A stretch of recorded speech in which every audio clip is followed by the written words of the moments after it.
You see, I thought that all this time I've been raising my kids, but later found out that they have been raising me. So I'll start with my son. He's 14. His name is Adai. Adai has cerebral palsy, affecting his left side, the left hand and the left leg in particular. He also has speech and language difficulties. So needless to say, he hasn't had it easy at all. To date, he's had 4 major surgeries, and I vividly remember the previous 3 where one of the prerequisites is that he has to fast before the procedure, and he normally has his dinner around 5ish, so he would have his dinner on the day before at around 5. The following morning, the only thing he's allowed to have, or he was allowed to have, is a little cup of juice or water. And the procedures typically will start between 7 and 8 and will last for up to 5 hours. So picture that his last meal was at 5 the previous day, and his following full meal will be, say, 1 or 2 p.m. the next day. Now that is a lot for an adult. I don't know about you, but for me, that would be a lot to take, let alone for a vulnerable child. And I just remember that each time he would come out of the theater, obviously groggy and weak, as is to be expected. So I'll let him rest a bit, and when he gets up, I'll give him something sweet and easy to swallow, like yogurt or custard or something like that. And he'll be back to his normal self, playing on his tablet, watching something, and just as if nothing had happened, So, so that's Adai. I mean, other than his procedures and surgeries, his everyday routine is impressive to watch. How the effort he puts in to what I try to teach him or how I try to train him. I remember several years ago when I was teaching him how to put his clothes on, which was challenging because he's only ever had full use of his right hand. So he would keep trying and trying. I remember sessions where he would go, up to 12 tries, just keep going at it and at it. Never fussing or complaining or groaning. He would just be smiling through each attempt. Just thinking back now, it was just awesome, and it taught me and still teaches me one word that, or a phrase that comes to mind when I think of Adai is his quiet strength through the storms of his life. And that's speaking volumes for someone who is mostly non-verbal. So I've learned a lot, and I'm still learning from him. He's just the gentlest soul, very calm. Obviously, I'm biased, but if you know him, like some of you do who are watching this video, you know exactly what I'm saying. At the moment you meet him, he's all smiles, ready for a hug, just like his dad, So he's a daily inspiration to me, and I'm just humbled and proud to be his dad. I go into Amari now. She's my 16-year-old.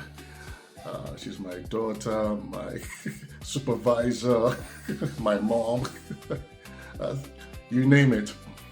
16 going on 36, my know-it-all. And Amari has also had it tough. I would allow her to tell her story in her own time. All I'll say is that what I can mention is growing up with a sibling who has special needs comes with a lot of its own challenges as well. And added to that, at a very tender age of 7, she lost her mom to breast cancer. and that was tough, and it's still tough.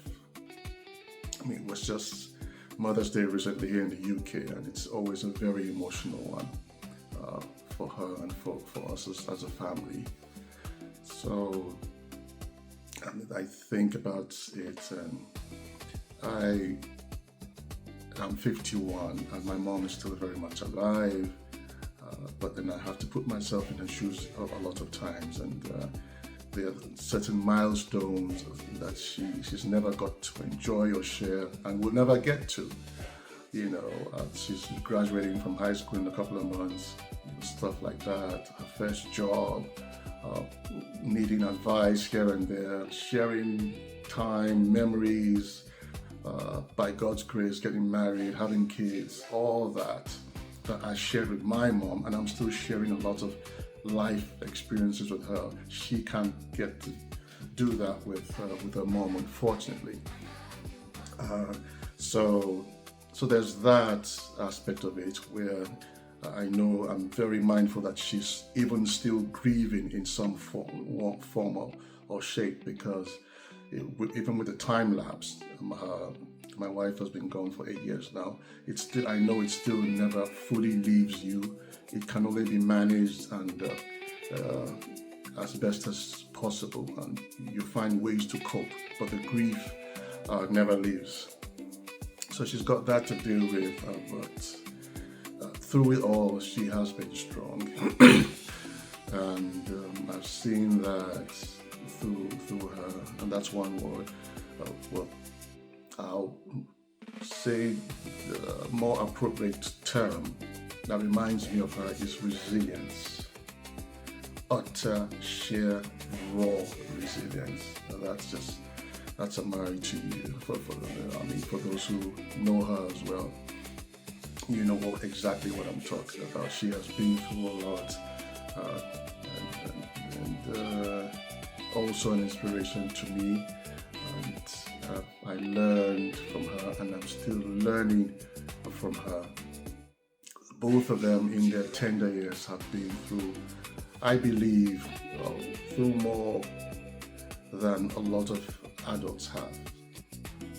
And I don't think I'm exaggerating when I say that, but it's just so inspiring and humbling that I'm able to learn from them.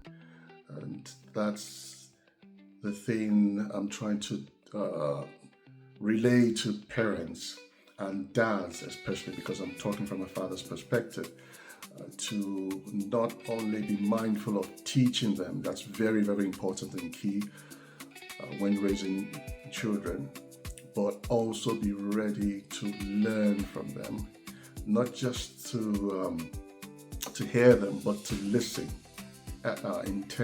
intently, because my daughter always sometimes she talks to me and feeds back several weeks later about what we discussed, and when I continue from that conversation or remind her of what was said,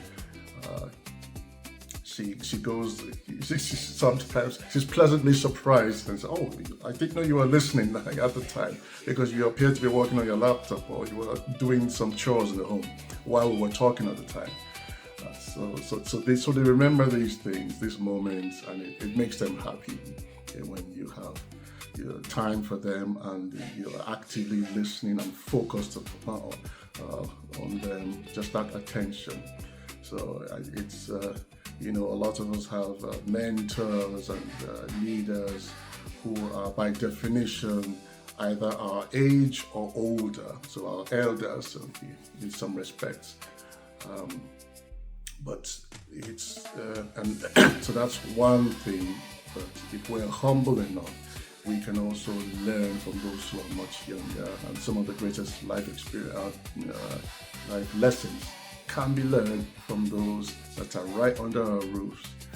And those little ones, if we are raising, if we really look at it, they are raising us in a lot of ways. And so just be mindful of that, parents and dads in particular.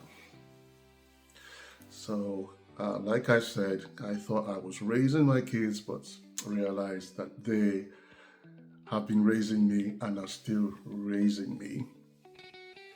If you're trying to become a better man while raising your children, don't stop here. Watch what I share next.